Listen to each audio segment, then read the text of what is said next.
everybody, it's Ellen Weatherford. And Christian Weatherford. And this is Just the Zoo of Us, your favorite animal review podcast where we rate your favorite animals out of 10 in the categories of effectiveness, ingenuity, and aesthetics. We are not zoological experts, but we try our best to bring the best and most accurate information we can. I'm very excited.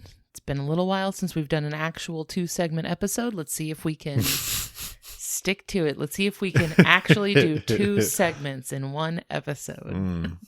Kind of jinxing us here. I'm actually going off of the notes that I had prepared for the last episode where we yapped too close to the sun. Okay. And I didn't get to do them. So I had in case of emergency break glass notes that were were stowed away for later. I see. Yeah.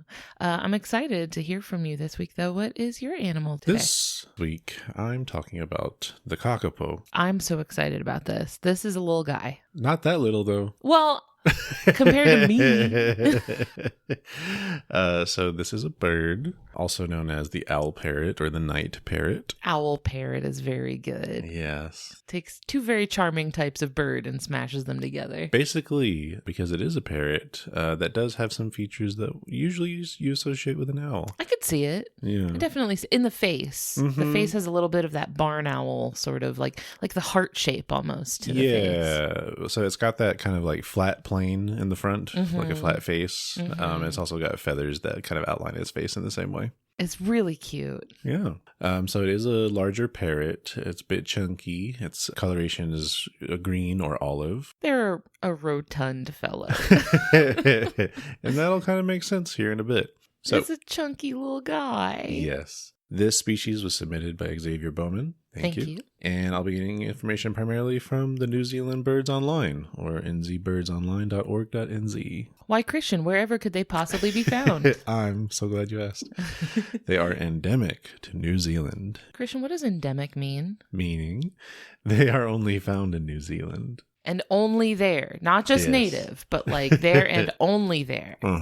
It's their special bird. They got a lot of special birds down in New Zealand. They do. Y'all got such cool little dudes down there. So this bird happens to belong to the family Strigopidae, which are the New Zealand parrots. That's interesting because striga, that prefix, is associated with owls. Strix is the genus name for barred owls and stuff like that. Strigidae. That's usually associated with owls. That's interesting. Another member of this family is the Kia, which we talked about in episode 17. 100 million years ago, we talked about the Kia. Like it was yesterday. I remember it. Yeah.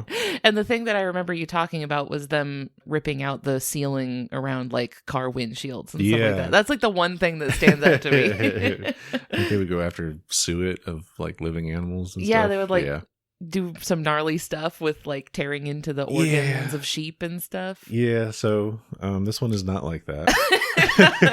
They can't have 2 species like that. That would be just overwhelming. I don't think we would have stuck around on New Zealand if you had 2 menace birds. So size-wise, this is pretty big for a parrot. They range from 58 to 64 centimeters long. I forgot to convert these, so sorry, fellow Imperial System users. Hold on. What was the number? Up to 64 centimeters. 64 centimeters. 25.197 inches. So about 2 feet. Yeah. And that's length? Yes. It's 2 feet long. That's pretty big. That's big for a parrot. And males weigh 2 to 4 kilograms, whereas females weigh 1 to 2.5 kilograms. How many kilograms? 4 is the top one. 4 kilograms to pounds. 8.818 pounds. So just shy of 9 pounds. It's pretty dense for a bird of that size. size. For a bird. That doesn't sound that heavy, but most birds are way lighter than that. So let's begin with our first category. Starting with effectiveness, which, for those new to us, is our category of their physical adaptations to the things they do in their day-to-day lives. I was torn on this one. Oh? Because I feel like how well they're adapted for their current lives is different for how they used to be.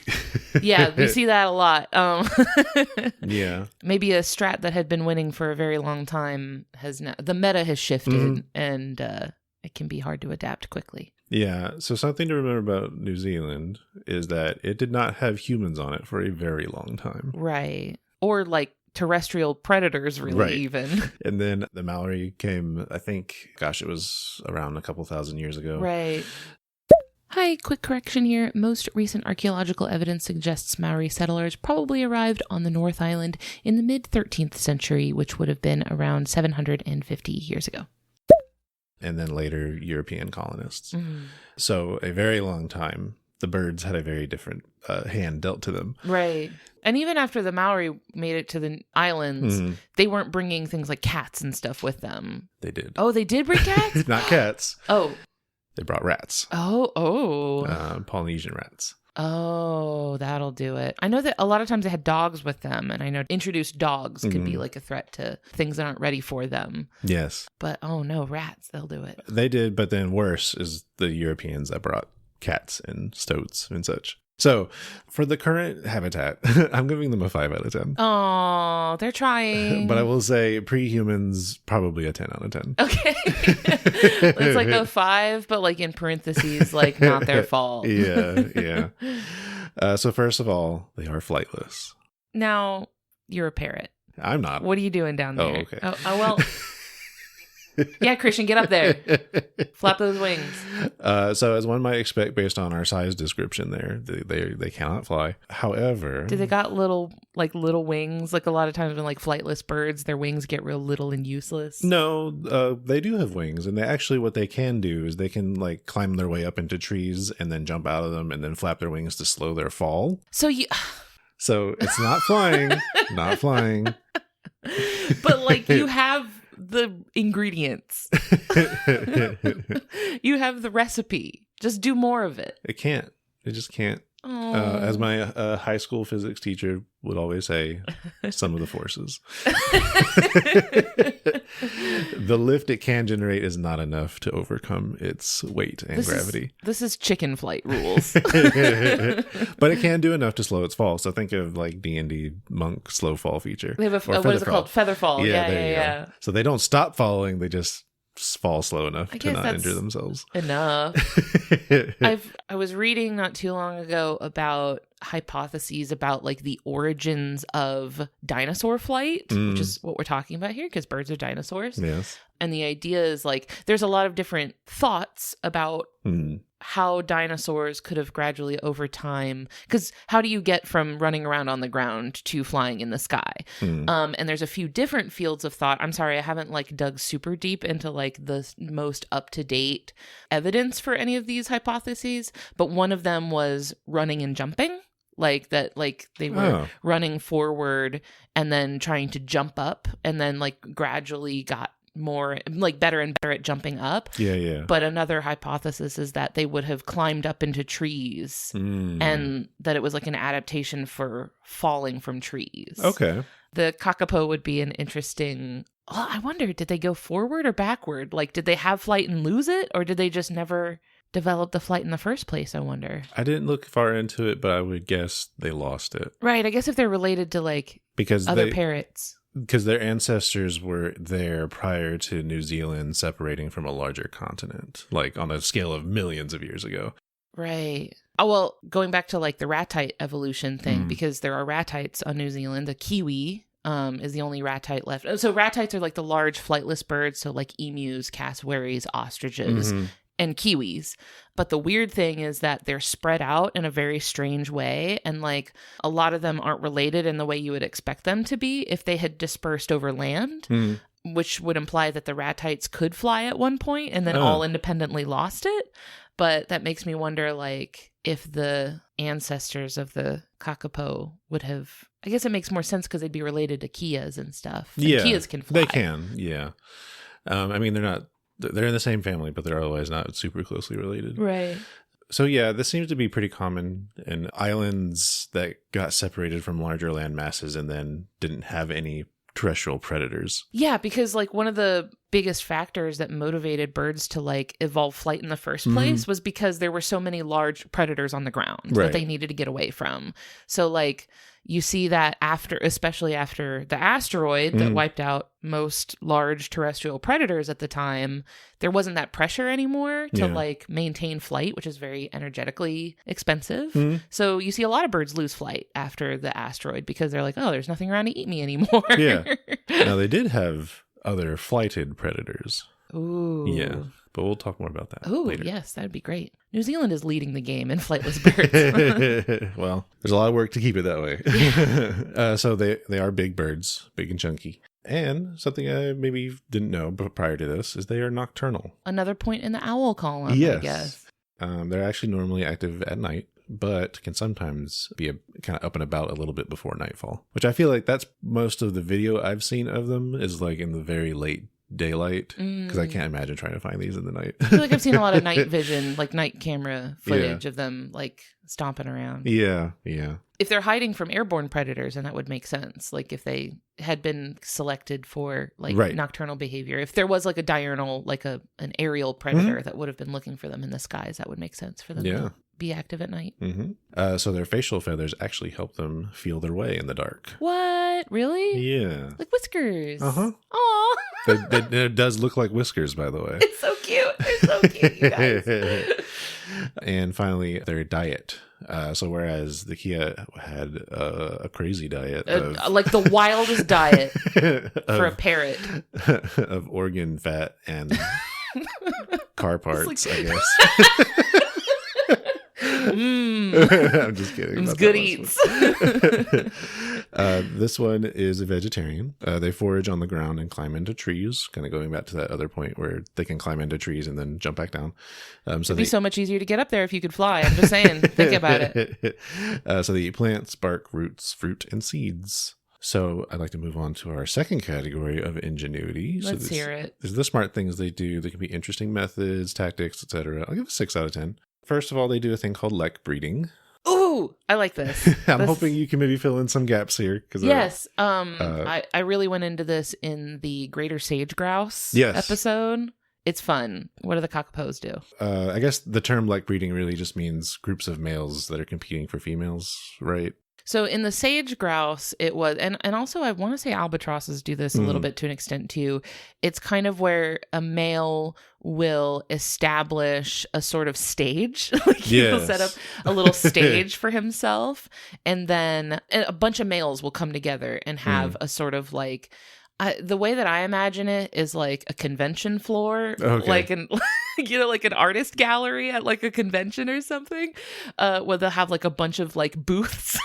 Where everyone has a little stage area and all the males get together in this like one big area and do little courtship performances and stuff, and the females just kind of browse, like they go around and look at all the different males and see what their options are, and then a lot of times the male that has like the biggest and most impressive nest or the most impressive display will get to mate with lots of females. Oh, okay. That's how it was, I think, for the sage grouse at least. Yeah. Which also was a bird that spent most of its time on the ground. Makes sense. Kind of makes sense that the Kākāpō would do this as well. Now, they will only breed during good fruit years. In the southern islands of New Zealand, that's every 2 to 4 years when the remo trees fruit. Good fruit year. Yeah. I like to imagine they have like little sommeliers. They like take a little taste of it. They're like, ah, yes, we shall mate this year. Yeah. Set the stage.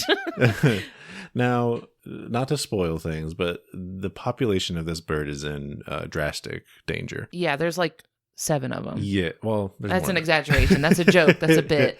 So the thing is, I don't think that they're not aware that, I mean, in the past, yes, it made sense to do this, like, because you want a food supply to support another generation of birds. But I feel like at their current numbers, they don't need to be that picky about it. Work with what you got, y'all. We ain't got this kind of time. Well, I was also thinking like in times when their numbers have been, in the they got down to like the double digits for a while, right? I imagine when it's time to do all this like lekking, this displays and stuff, you get there and there's like 2 of them. Oh. They're just like competing their little hearts out, but it's a 1v1 at that point. As one might expect of a terrestrial bird like this, their eggs are laid in natural cavities on or underground. Put egg in hole. Yeah, basically. That's why in Wingspan, they had that, like... Oh, that's what it was. I was thinking, like, it didn't give me a nest for that. But what I'm thinking of is it didn't give me a wingspan for that. Oh. So, like, the prey mechanic didn't work because it didn't have a wingspan. I see. We've been playing a lot of Wingspan. Yes. And the Kākāpō is in the Oceania expansion, which we have. It is. So, next thing I want to talk about is the egg care. So, despite doing the lek breeding thing, the females care for the eggs alone. Well... I guess they're just so exhausted from having to do all that stage setting, and they danced themselves out, and now they're too tired to take care of the babies. Yeah. Ooh. Now, what's unfortunate about that setup is that the eggs are vulnerable when the mom steps out to eat. Yeah. Whereas in other birds, the parents take turns such that their eggs don't have that kind of window of opportunity. Yeah. Now, this was probably fine prior to the introduction of the rats. That's true. I guess it's a behavior developed over, thousands of years of, it'll be fine. Yeah. But that is an unfortunate side effect, combined with the rats being introduced to New Zealand. Next thing I want to talk about is predator deterrent, what we touched on a little bit earlier. Yes, please. How they avoid predators now, and I guess always, is they will stop moving, hoping to blend in with the environment around them. Great. Yeah. You're nailing it. They have the coloration for that. And this works well with predatory birds that depend on sight, but not so much with mammals who also use scent. They're like, I'm looking right at you.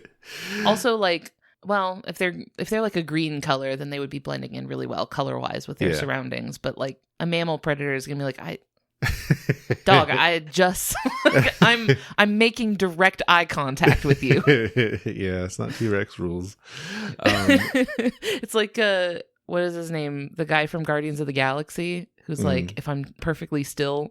Oh yeah. Like I'll move so slowly that I'm imperceptible to the eye. Yes, exactly that. Well, I mean, if it's fight or flight and they they can't fly. They can't fight. Or fight, for that matter. That's true. They ain't got nothing. So they've selected none of the above.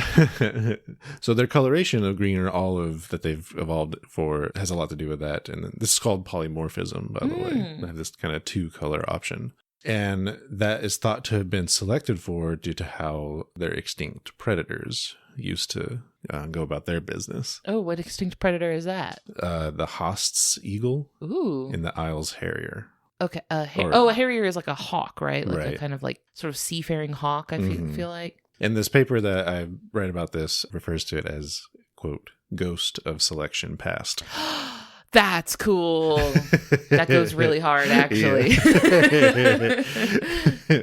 We've seen that with the pronghorn in North America, because there used to be a species of cheetah in North America. And so because of this very, very fast predator in like the Midwest plains, the pronghorn was pressured to become faster and faster and faster to evade this cheetah predator. So they were in this arms race with this cheetah. So the pronghorn gets faster and faster and faster and faster and faster. And then the cheetah went extinct. And so now the pronghorn is like orders of magnitude faster than anything else on the continent.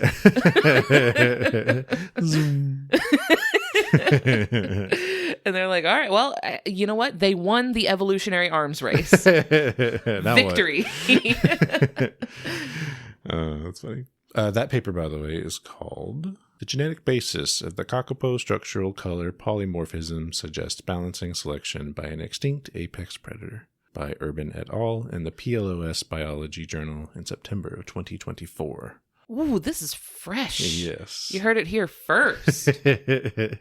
Also, PLOS stands for Public Library of Science. Ah, did not know that. But it makes sense. To look it up because I cite from there a lot. Moving on to aesthetics. Giving a full 10 out of 10. This is a cutie. They're very cute. I wouldn't touch them though. Cute. Wouldn't do it.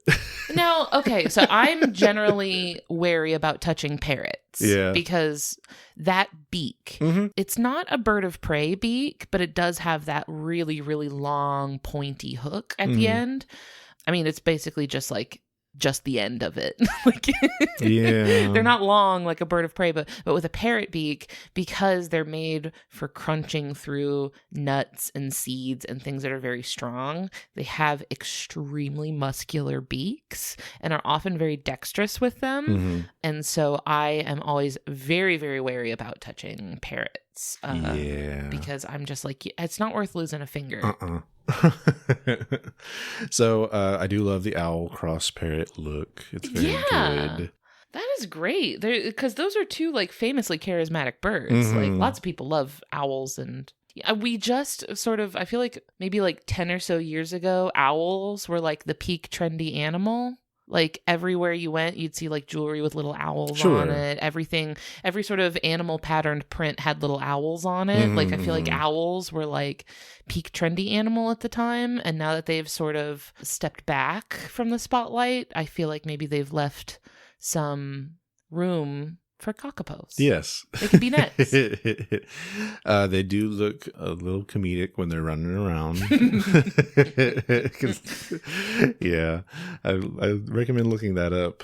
They do have those cheeks and they're chunky. Now, here's what caught me by surprise. They make interesting sounds. Really? What does that sound like? Well, I have Let a me hear link. I have a link. Okay. The one that I thought was most interesting was this kind of booming sound that to me sounds like you found the largest glass soda bottle and blew air into it. Really? Yeah. Huh. Here, let me pull it up.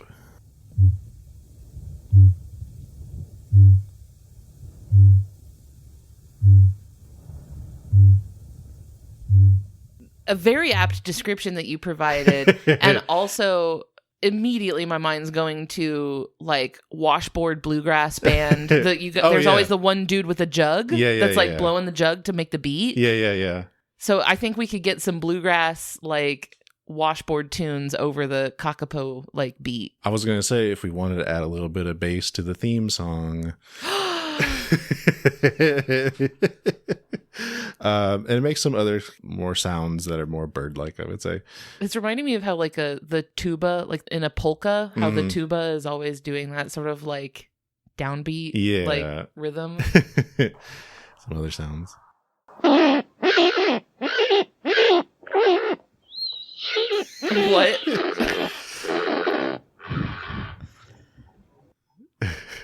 That one sounds mad. Let's see. What else we got here? It sounds like an angry dog. A little dinosaur-like. Yeah, definitely. They never left, babe. So I thought that was interesting. To wrap things up, conservation status. Okay. They are critically endangered. Oh. And that is as of a 2018 IUCN kind of assessment, but they are increasing. Yeah, I feel like I've seen a lot of really like warm stories. Yes.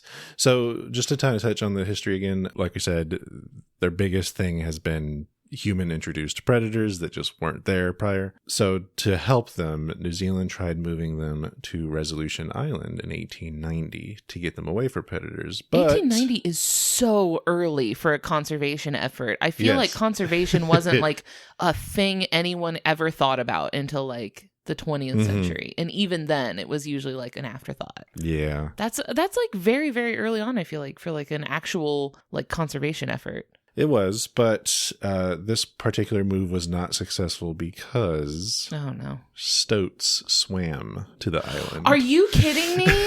They said, like, they're taking our delicious birds. Go, go, go. Get them.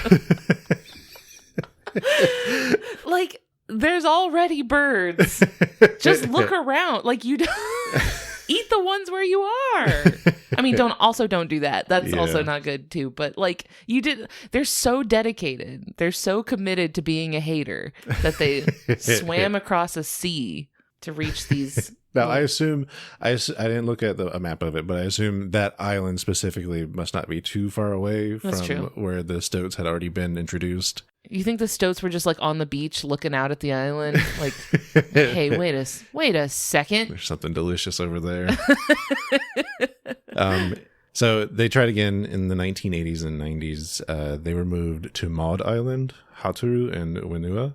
And the last two, so all three of them didn't have any of the big introduced predators, but the last two still had kiore, which is their name for the Polynesian rat. And those had to be removed from those islands before really seeing success in their conservation efforts. That seems like a huge pain. Yeah. Like a huge pain. To get rats, they're so little and fast and hard to catch. You know who has been surprisingly good at removing rats? Who? Alberta, Canada. Oh. Have you heard about this? I have heard about this. There's like not a single... Is it Alberta? I'm going to make sure that I'm talking about the right place in Canada. Alberta has been rat-free since 1950. Nice. They have a storied rat control program. They're like famously like...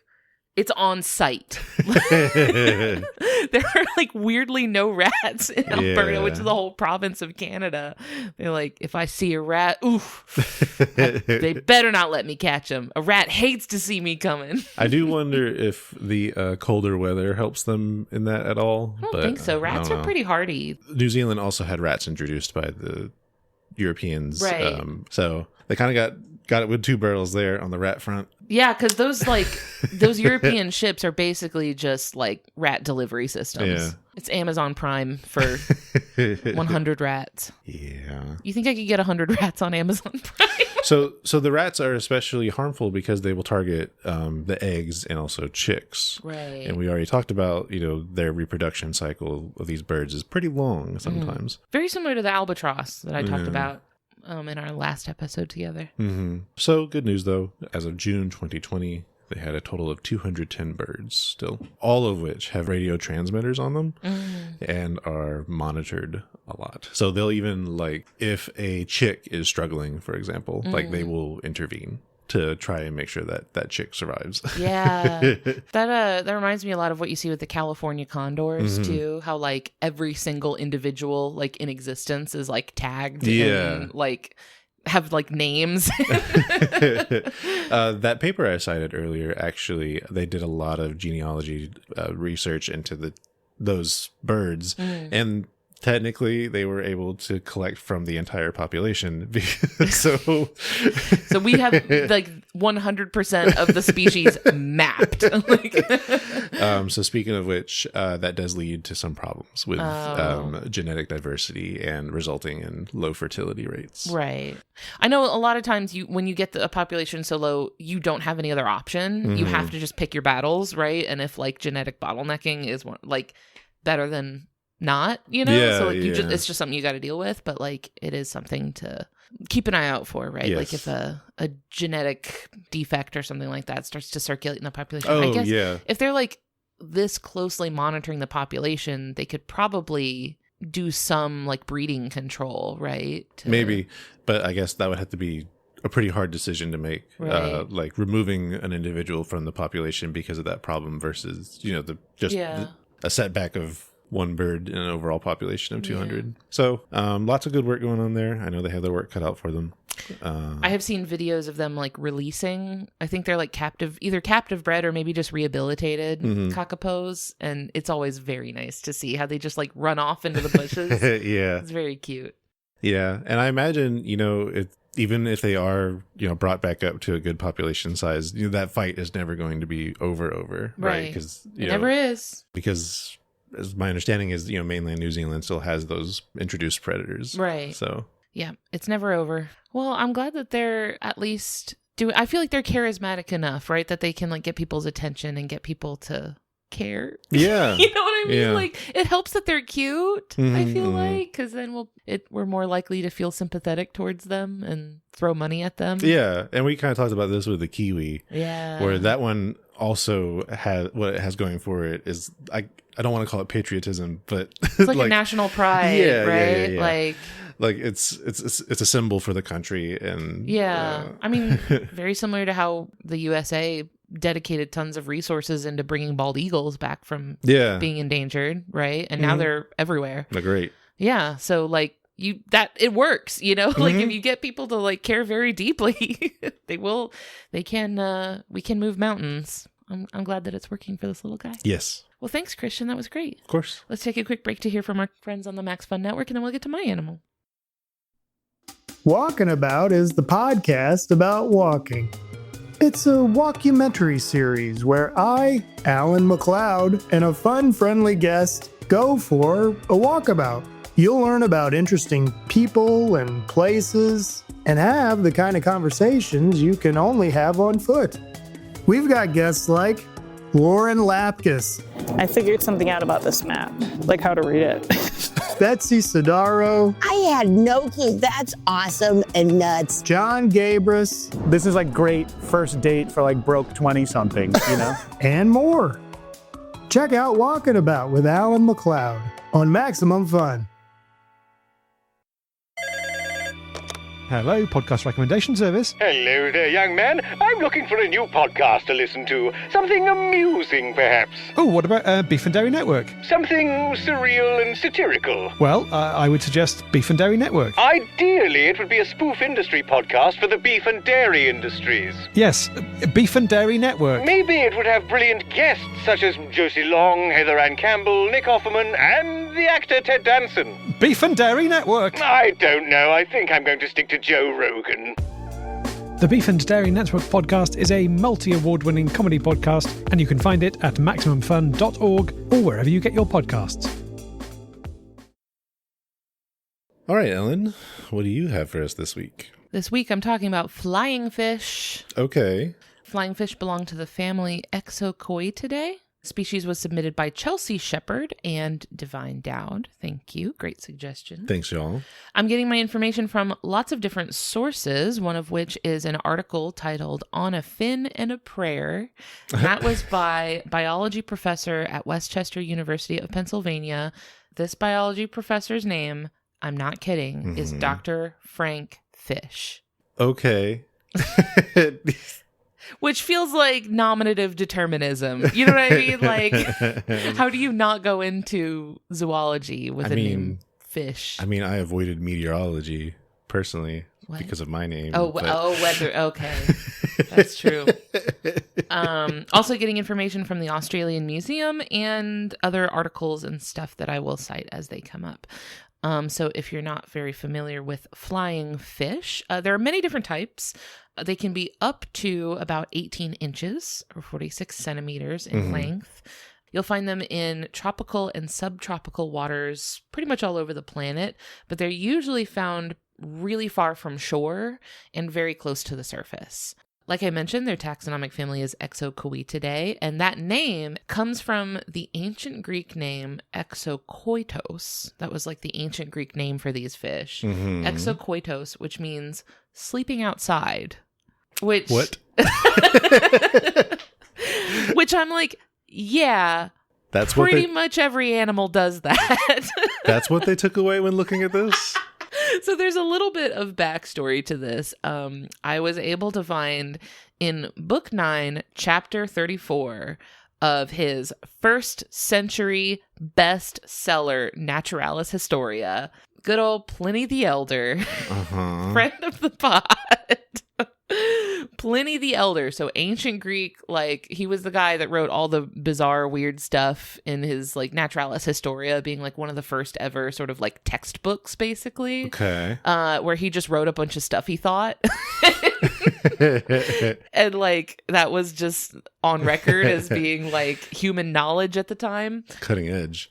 So Pliny the Elder wrote, Arcadia produces a wonder in its fish called Exocoitus from the fact that it comes ashore to sleep in the neighborhood of the river Clitorius. That's what it says.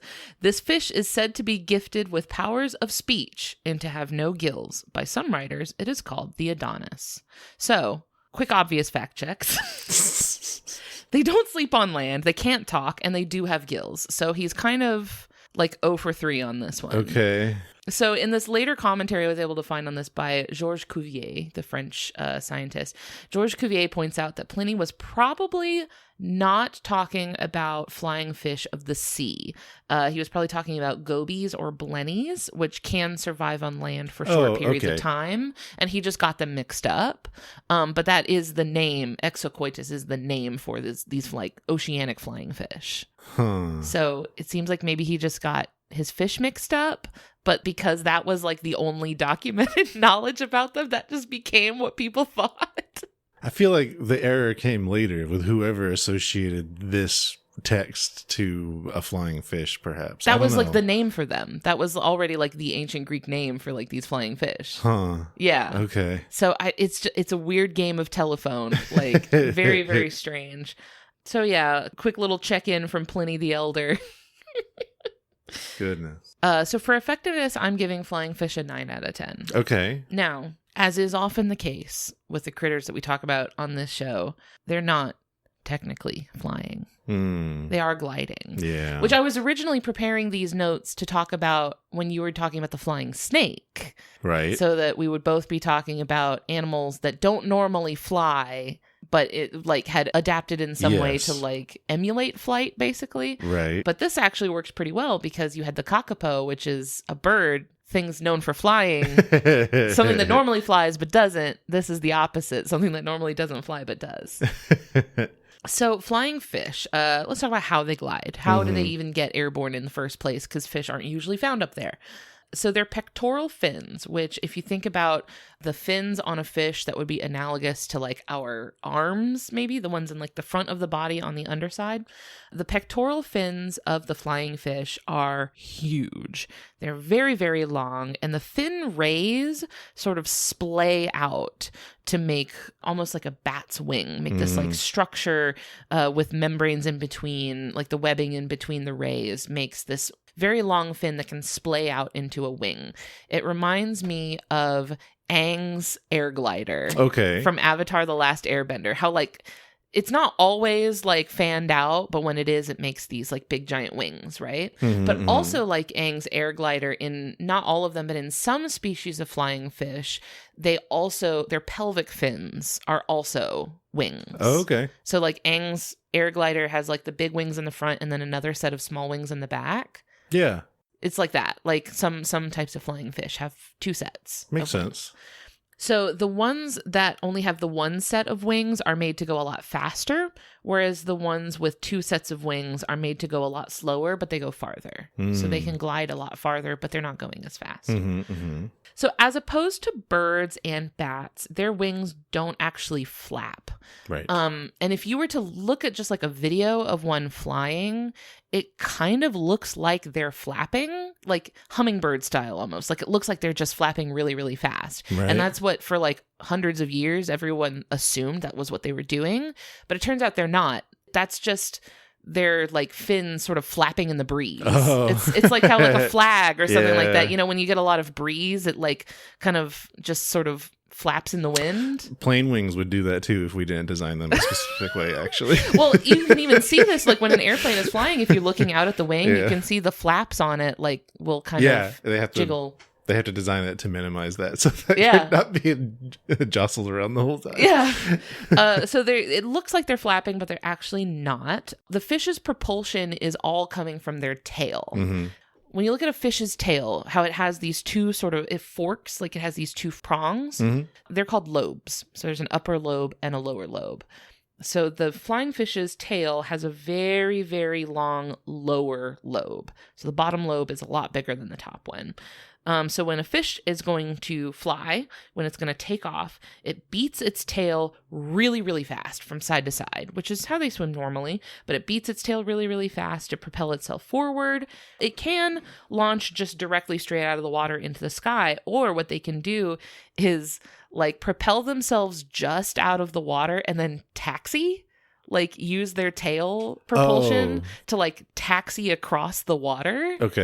And then take off. That's so fun. Like it is fun. It's interesting like how they can kind of like get a sort of running start across the water. See, after having done all the deep diving for the flying snake, I guess it isn't all that surprising that a fish developed this, because what is swimming if not just flying in a different fluid?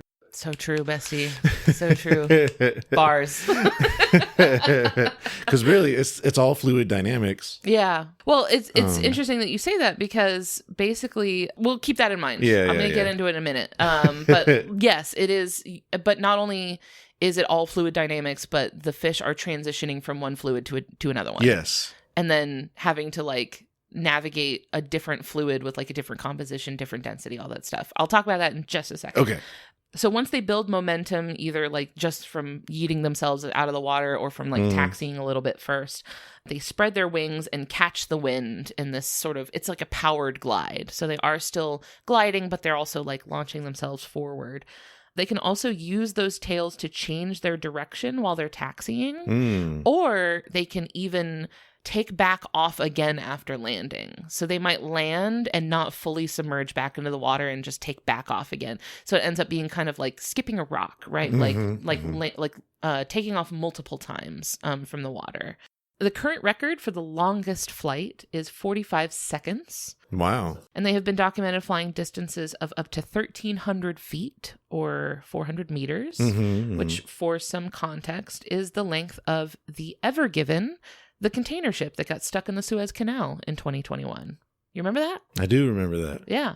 Flying fish could have booked the whole thing. Yeah. Makes sense. Yeah, that's how long they could fly across the narrowest point of the Suez Canal. I do wonder if some of these records involved like them exiting the top of a wave. Like maybe if there was just like they were getting some height. Yeah. Yeah. I don't know. Some room to fall there. I don't know. Like I don't know if weather conditions affect how likely it is that they would be taking off. Like I don't know if they the most of the videos that I saw, it was pretty calm water, but I don't know, maybe they can just get lucky and like get some height from taking off during a wave. I don't know. Maybe. Okay, so back to like the fluid dynamics and things. There is a significant amount of difference in the drag in air versus water. So when the fish is leaving the water, it is going to begin traveling much, much faster once it hits the air. Just transitioning from water to air, that alone is going to accelerate it. Like that alone is going to make it go a lot faster. So it can glide as much as double its swimming speed. So like it can swim really, really fast, but once it's out of the water, it's flying like twice as fast as it was swimming. So this can help them accelerate to escape a predator, right? So if a big predatory fish in the water is after them or something, this is basically like a speed boost. It gives them like a double speed. Which, a point here, lots of fish do this at this point. Lots of fish can breach the surface of the water. Oh, like yeah. And fish breach for a lot of different reasons. Yes. They could breach for a speed boost. Sometimes fish breach to knock parasites off of their body. Sometimes they breach to try to catch a fish. Like, there's lots of different reasons the fish could breach, but the fish is really trying to maximize the time it's spending in the air. Because it gets that huge speed boost from being up in the air. It can go a lot faster. There was even a hypothesis that it was helping them travel more efficiently, like less energy. They could get farther on less energy. But there were more studies on that kind of concluded that the energy required to take off is actually greater than the energy that would have saved them, because they need this burst of energy to take off, right? So that's kind of canceling out whatever they would have been saving by traveling that far. And they're essentially not breathing while doing it too. Yeah, and it's also risky. So like it's probably not an energetic efficiency thing.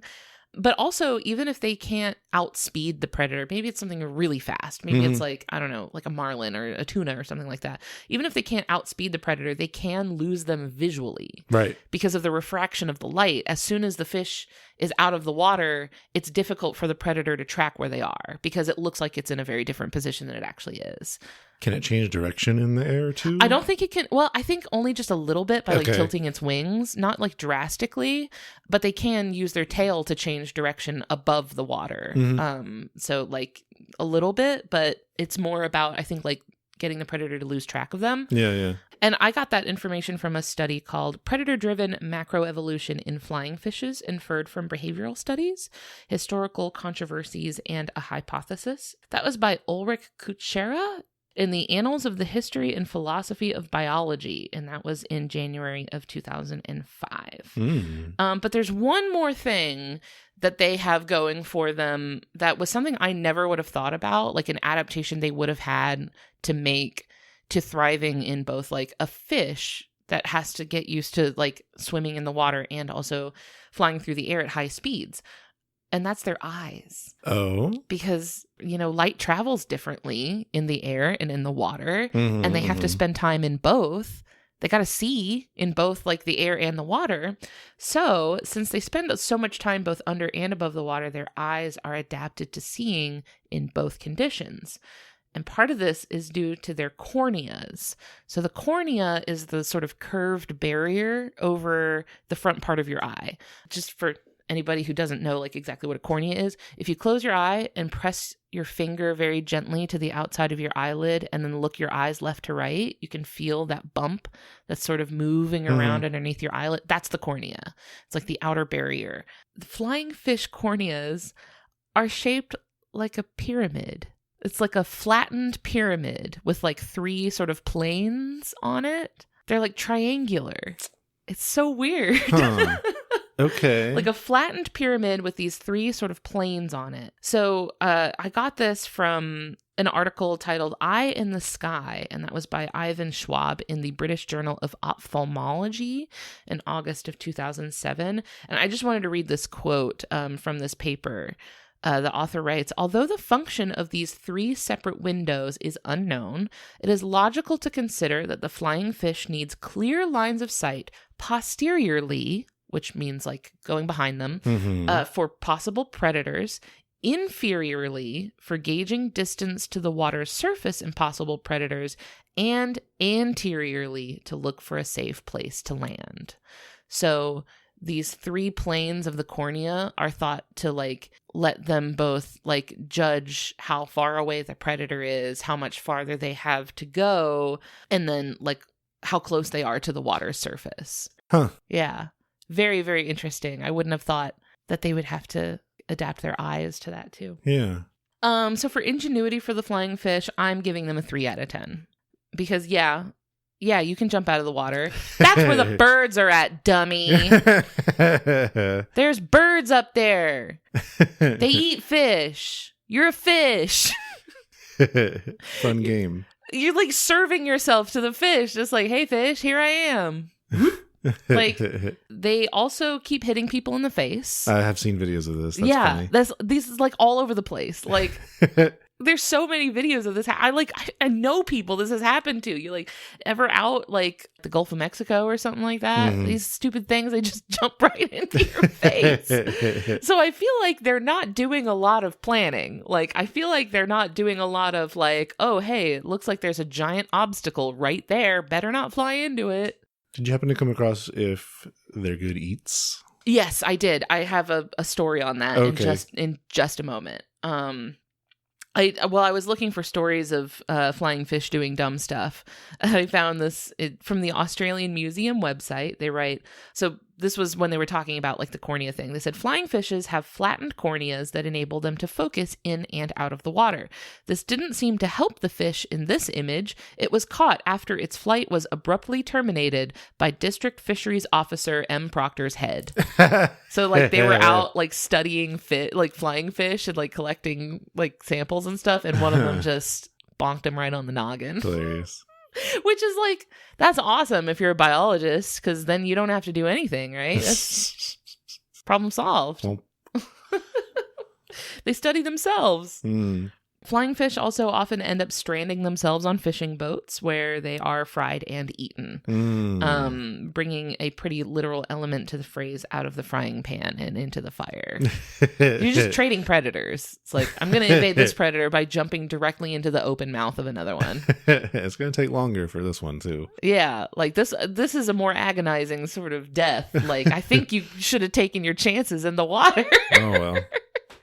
So, I mean, they are migratory, so they are at least sort of following food sources, following water temperatures, things like that. That's another thing, like flying through the air cools their body off. Oh. And so they need to stay in very warm water so that they don't get too cold. So because this is something that requires a lot of energy, they need to kind of keep their temperature up. They need to stay where the water is really, really warm. So they do like follow seasonal like currents and stuff to make sure they're staying in really warm water and follow their food sources. Just really quick aesthetics. I'm giving them a 7 out of 10. I think they're pretty cute. They look like a cute little bird.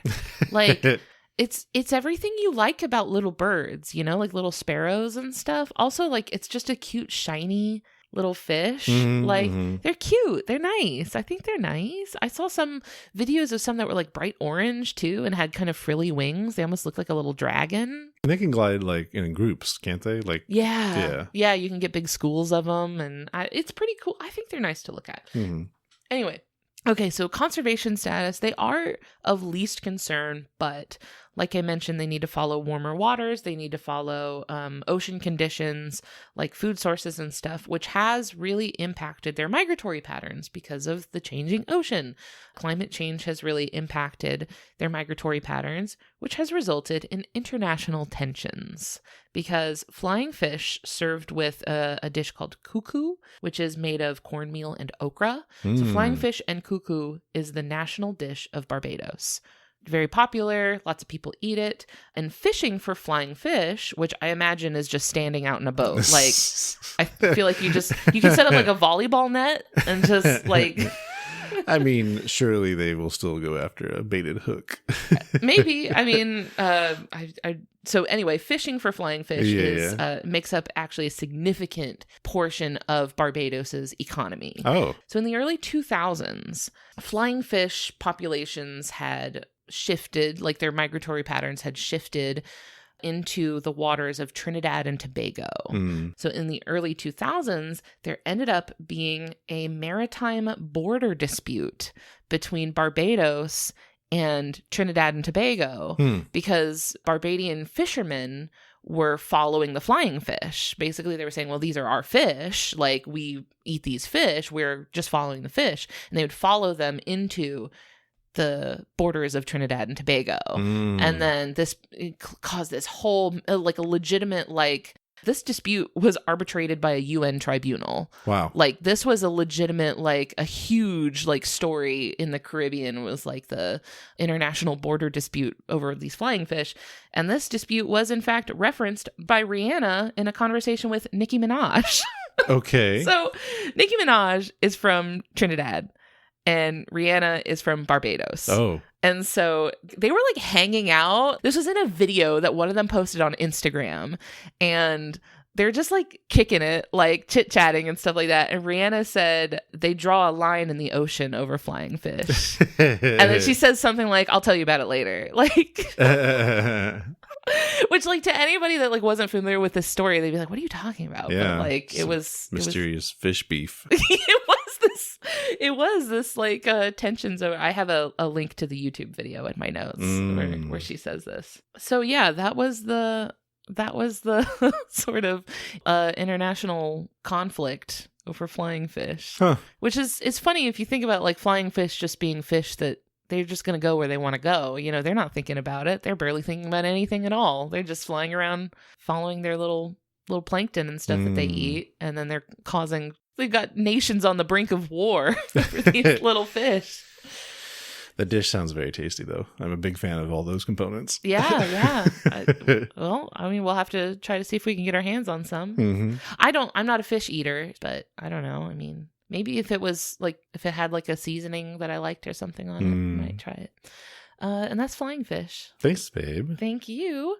And thank you, dear listener, for spending this time with us and listening to our podcast. If you liked what you heard, please do leave us some nice words in a review on your podcast app of choice.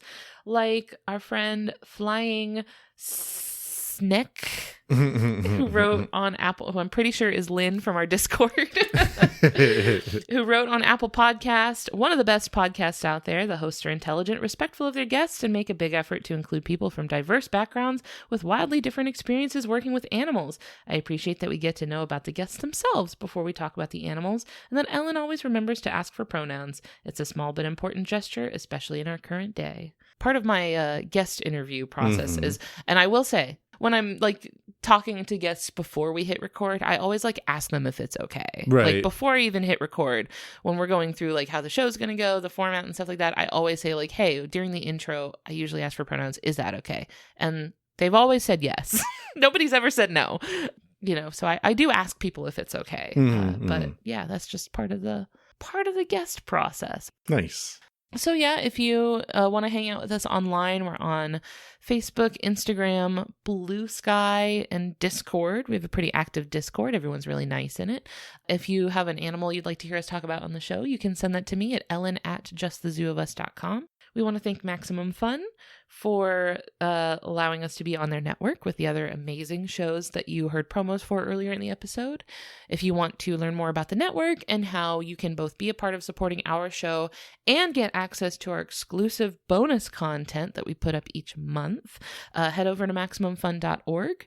And finally, we'd like to thank Louis Zong for our theme music. Thank you so much. What if there was like a little like a bluegrass like washboard and giant clay jug cover of our theme song? Yeah. If anyone listening has a washboard bluegrass band with like spoons and like a big jug and a big old banjo and stuff, I would love to hear that. Get on it. Thanks, y'all. We'll talk to you later. Thank you. Bye. Bye.